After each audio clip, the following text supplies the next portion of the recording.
Welcome back to the ETF Inspector. It is Saturday, July 26th.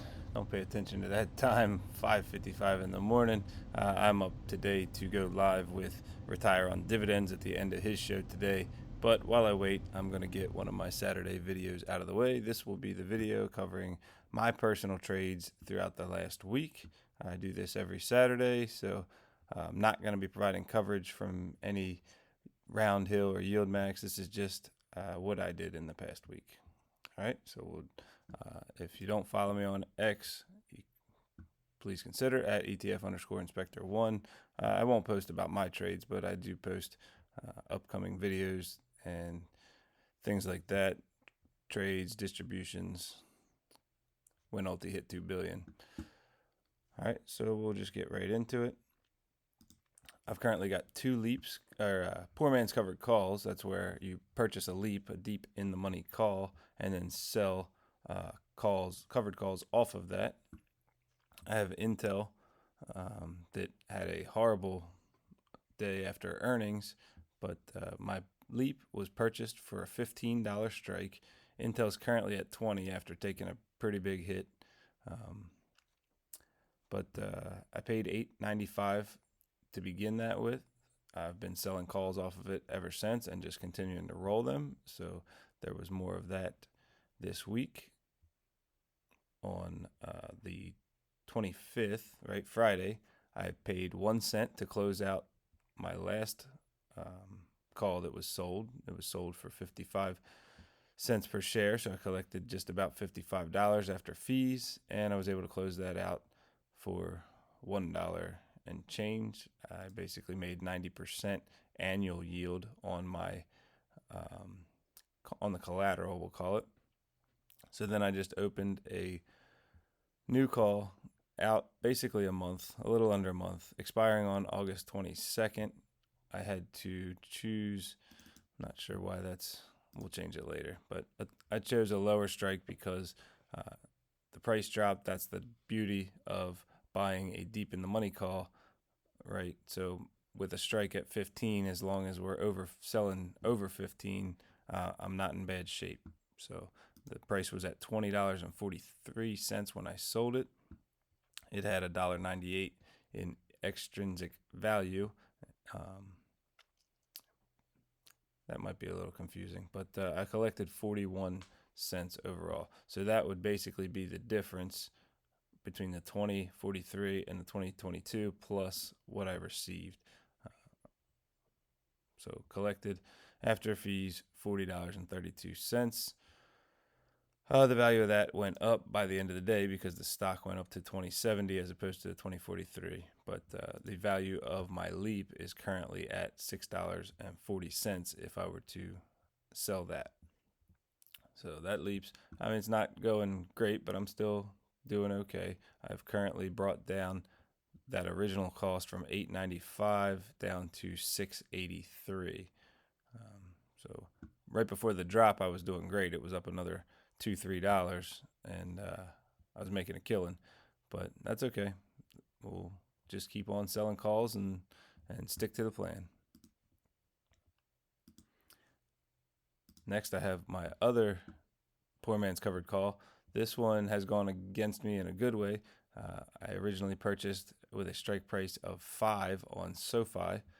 I paid $6.83 to purchase that. SoFi has seriously shot up over $21. So I am kind of sitting in trouble right now. I've got an August 1st. I didn't do any moves this week. This coming Friday, my call expires August 1st. It was a $15 strike, and the stock's at $21.50. So it's obviously in danger of being assigned. But if it doesn't this week, I will just roll it again and continue to try and cash in as long as I can. If I can keep on increasing my strike without getting assigned, I will. But worst case scenario, somebody exercises that, I have to sell them shares for 15 while the stock's at 21. Generally, that would be bad, but since I have a purchased call, for 5. I would just get to buy the shares for 5 and sell them to the other person for 15. So all good. Not a bad situation for something to go against you on. So I will take it. Next, I did two spreads that I actually sold last week. So we already talked about them. One was a put spread on GameStop, and one was a call spread on IonQ. Both were expiring this past Friday. I just sold them in the week before, so I already collected the profit or the premium on them last week, 21.09 and 40.64. So this week was just closing them out. I was able to close both out for a win. GameStop, where I collected $22, call it 21 after the fees. I was able to close it out for $3.11. So getting to keep the difference. And then the IonQ, I collected, call it 40.64 after fees, and I was able to close it out for $1.26. So both were wins, small wins, but overall, based on the collateral, I only had to put up $250 collateral for the GameStop and $500 for the IonQ. I made a profit of $257 per day, or 7%, which comes out to, if you annualize that, 375% annual yield on GameStops and 574% annual yield on IonQ. I actually meant to sell another GameStop spread this week, but I just lost track of time. So overall, I'm not doing great on spreads. I'm still in the negative for the year. So I'm not going after swinging home runs anymore. I'm just going to chip away at it when I see opportunities. All right, then I got my wheel strategy. IonQ, if you've watched these videos before, is definitely my favorite to trade. These trades are all from this year. Selling cash secured puts until they got assigned, and then selling covered calls until they got assigned, and then back to selling cash secured puts. That's where we are right now. And let's see, on Monday, I sold a $41 put on IonQ expiring Friday, collected $37 minus the fees. And then on Thursday, I was able to close that out for 7 cents. So basically collected $36.32 and then paid $7.03 to close it out. Got to keep the difference and rolled that. That should have said roll there.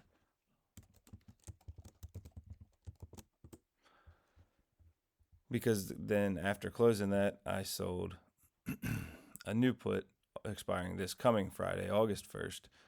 Still 41 strike price, 6.9% out of the money. What the stock was at 43.83 when I sold it. It dropped to 43.17 by the end of the day on Friday. I collected another $87 minus fees. So overall for the year, I am at a 100% annual average annual return on capital from trading IonQ, and I've profited $934 off of the total of all trades.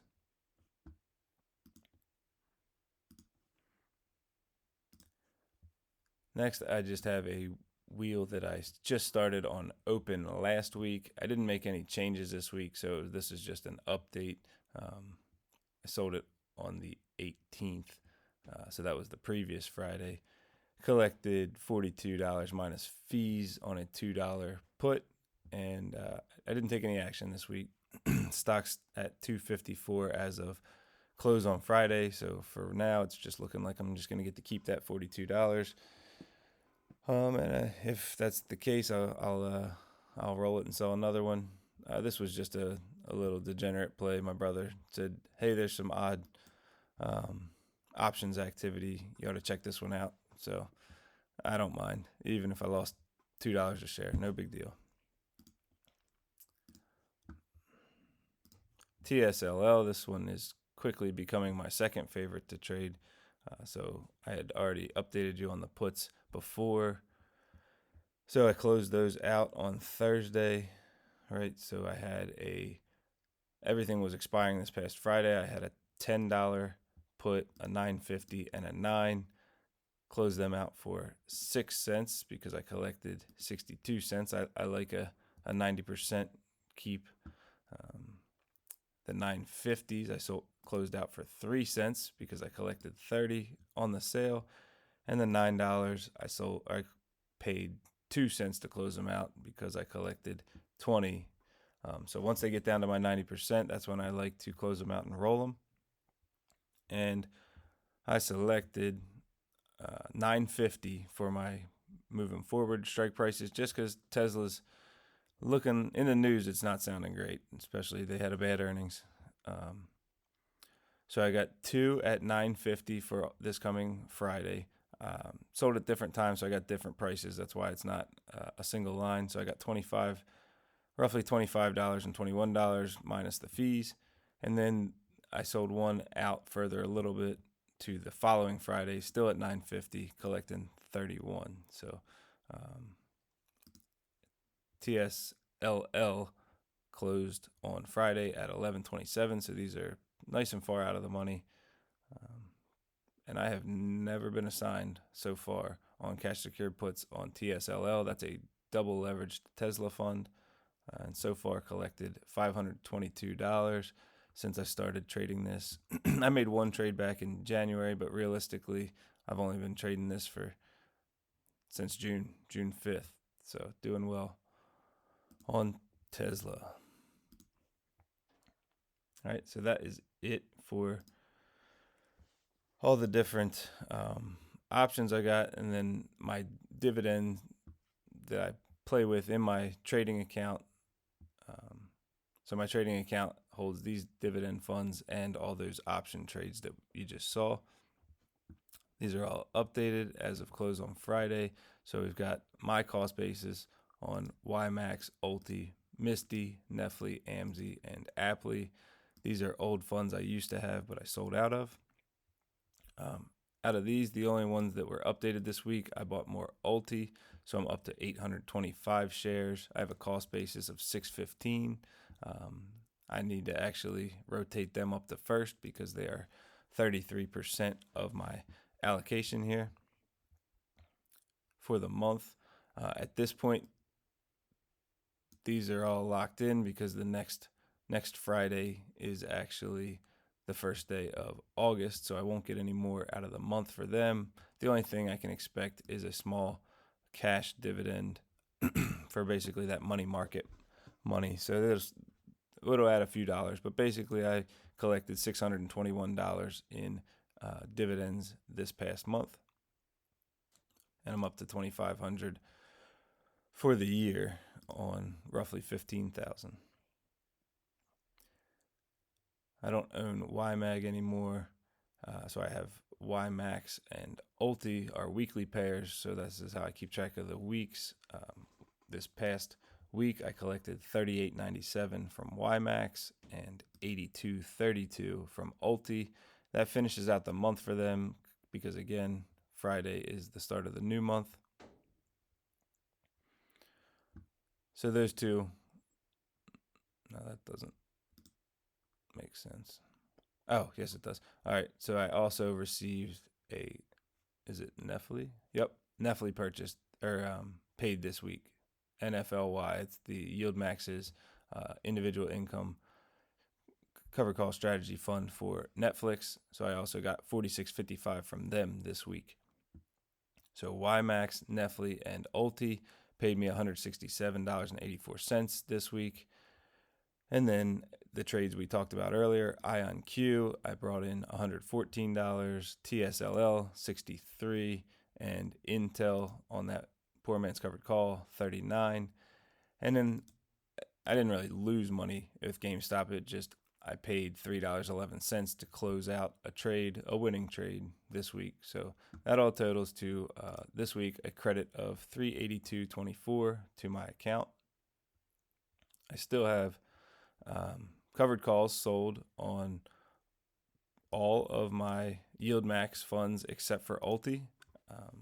I am not tied to them. If I can let them go above my cost average, I will, because I like Ulti more, and I'll put the money in Ulti. Only one I would probably, I don't know. I may try to save them if they're pennies to close out, but I'm not worried about if they go in the money. I'll let them go, and I won't necessarily put all the money into Ulti, but probably the money at least from AMZ, Aptly, and Nefly. I might keep Misty. I'm part of that Misty Mafia. All right, that's all I got for you. That's my trades, dividends for the week. Sorry for the morning voice, but dad joke of the day. Before I do, thank you everybody for watching. Appreciate everything. I know not everybody comes for this, but this one's just for me. I like making these videos.